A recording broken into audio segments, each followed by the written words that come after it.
আপনারা দেখুন বাড়ির আশপাশে মুরগি চড়ছে, মুরগি মোরগ এবং বাচ্চা নিয়েও ধাড়ি ঘোরাঘুরি করছে, বাচ্চা মুরগি নিয়ে, সেটাও আপনারা দেখতে পাচ্ছেন। আরসি ফার্মিংয়ে সমস্ত ভিউয়ার্স বন্ধুদের স্বাগত। এটি আমাদের ওয়েবসাইট। অনেকেই বাড়িতে মুরগি পালন করেন, কম বেশি গ্রামের দিকে ম্যাক্সিমাম বাড়িতেই কম বেশি মুরগি থাকে। তো মুরগি চাষে অনেকে আগ্রহী থাকে, শহরের কিছু মানুষ বন্ধুও।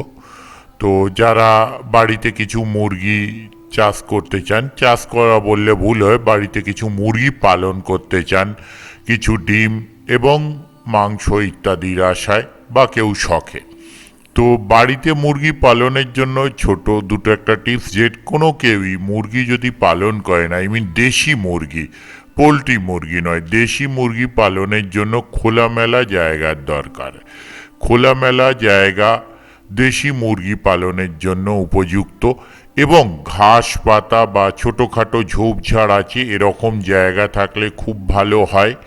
আর মুরগির যে ঘরগুলো বানাবেন সেগুলো যেন হাওয়া বাতাস সহজে যাতায়াত করতে পারে, মানে মুরগির ঘর বানালেও মুরগির ঘরে যেন হাওয়া বাতাস পাস করার জন্য ছিদ্র থাকে। তাহলে কি হবে, হাওয়া বাতাস পাস করলে মুরগি সুস্থ থাকবে এবং তাড়াতাড়ি বর্ধনশীল হবে। হাওয়া বাতাস পাস না করলে মুরগি বিভিন্ন রোগে আক্রান্ত হয় এবং মুরগি বর্ধনশীলতাও কমে যায়।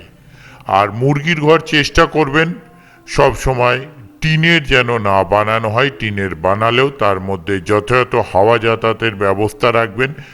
বাঁকারি বা বাঁশের বা অন্যান্য কিছু দিয়েও আপনারা মুরগির ঘর বানাতে পারেন।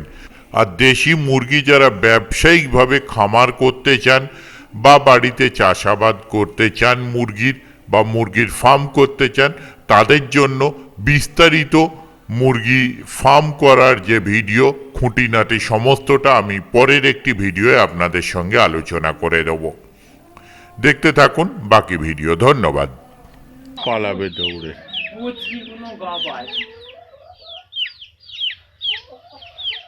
তুমি নিয়ে এসো না, খেয়ে নাও না আগে। খাওয়া আমার হয়ে গেছে বা ও, একবার খাওয়া হয়ে গেছে আমার।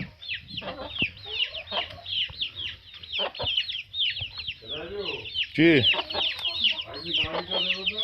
কিটা?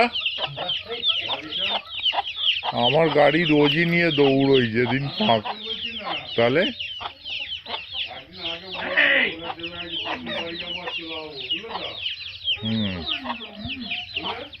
আচ্ছা,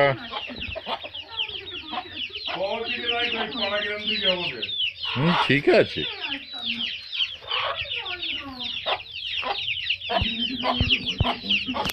দুটোই তোমাদের নাকি বাচ্চাগুলো?